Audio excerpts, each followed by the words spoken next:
Hello, everybody. Welcome back to the Brief Life Lessons YouTube channel. As always, my aim is to provide you with a life lesson or insight that can help you make a positive change in your own life, or maybe change your perspective on something in as little time as possible so that I'm not wasting your time and so that I am maximizing your value as you watch. So today, as you can tell by today's video title and topic, I do believe this is something that can make a positive change in your own life. It can make a positive change in your life, your family's life, and maybe even anyone else that is financially dependent on you. So turning $1 into $89.39 would be a very good thing, I would argue, in many, many, many, many, many cases. So how do we get there? What does it look like to turn a dollar into $89.39? Well, I have good news and I have bad news. The bad news is it's going to be difficult. And the good news is it's not going to be difficult. So what do I mean by that? How is it difficult? What's the bad news? It's difficult. It's very psychologically difficult. It's going to be very mentally taxing to be able to accomplish this feat. And it's going to require you to be different from the people around you. Most people aren't doing this. It's possible, but it's not being done by a lot of people. And the good news is it's not very hard. We're going to be looking at a passive form of creating income, and that's through investing. So today, that's today's topic. We're going to talk about investing. So what I looked at first was I looked at the average annual historical return for the S&P 500 index. And I think they looked back as far as 1957, or it may have been as far back as inception of the S&P 500. But the average annualized historical return for the S&P 500 is 10.5%. 10.5% compounding every year. So what I did was I built out the numbers, and here they are. This would be your current age, and this would be the age you start investing $1 at. And really, the math is just going to speak for itself. I mean, here's the bottom line. This is how much your money can be worth at age 65, which is a median retirement age. This is how much your money can be worth if you start investing at these different ages.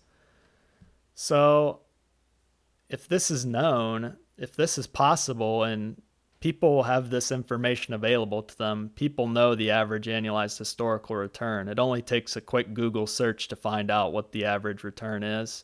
And people make money, they can invest it, they can freely choose to do what they want with that money. So if we know that, why are more people not here?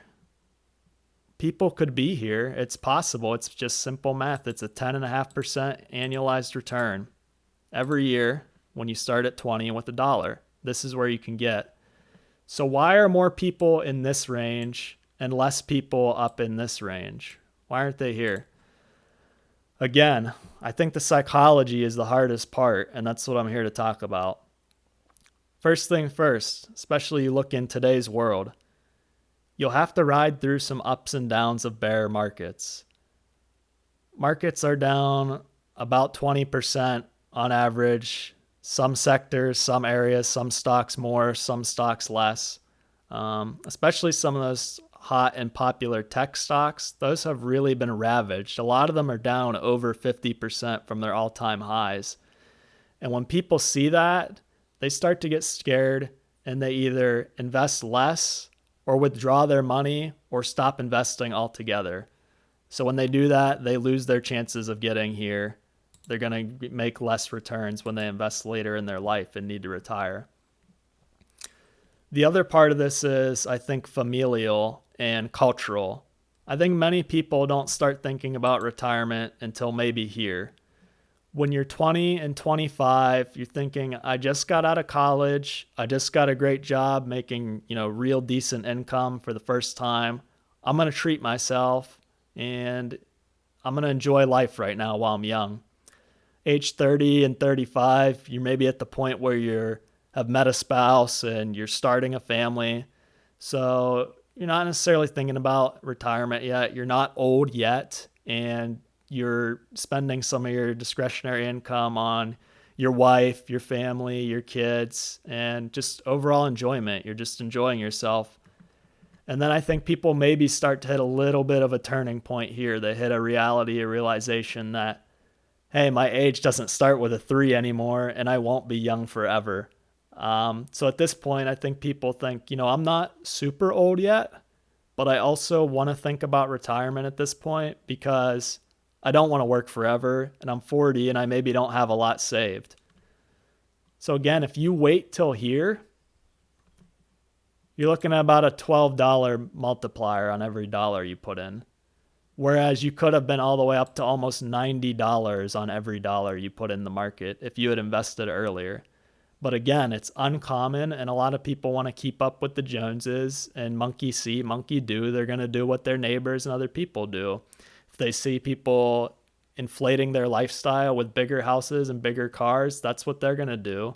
And then they're not going to think about retirement until later in their life, and it's going to cost them a lot of money in retirement.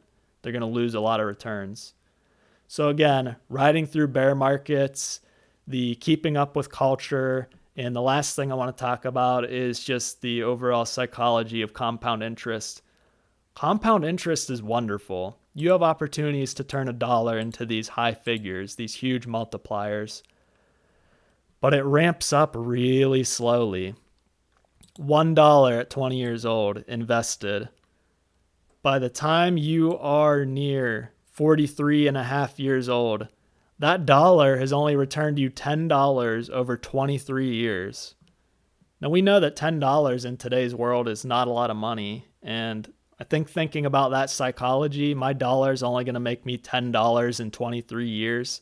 That's not very appealing to people. It's going to cause them to defer their investing or not invest at all because they're thinking $1 turning into $10 is not that significant over 23 years. But the thing is, compound interest is parabolic. The growth is slow at the beginning, but it really ramps up a lot. You can see once you hit these numbers, you're in that parabolic growth. Your money is starting to grow very quickly year over year.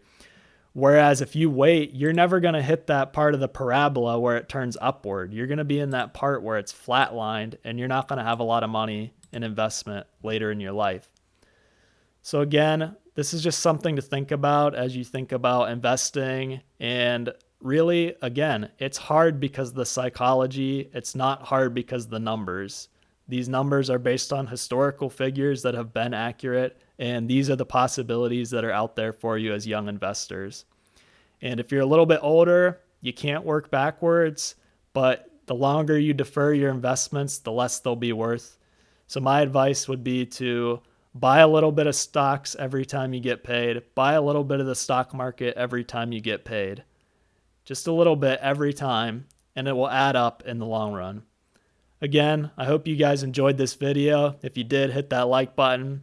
If you have a comment or a question, drop that down for me below, and I'll try to get back to you. And as always, hit that subscribe button and the bell notification icon if you'd like to be alerted for similar content. Have a great day, guys.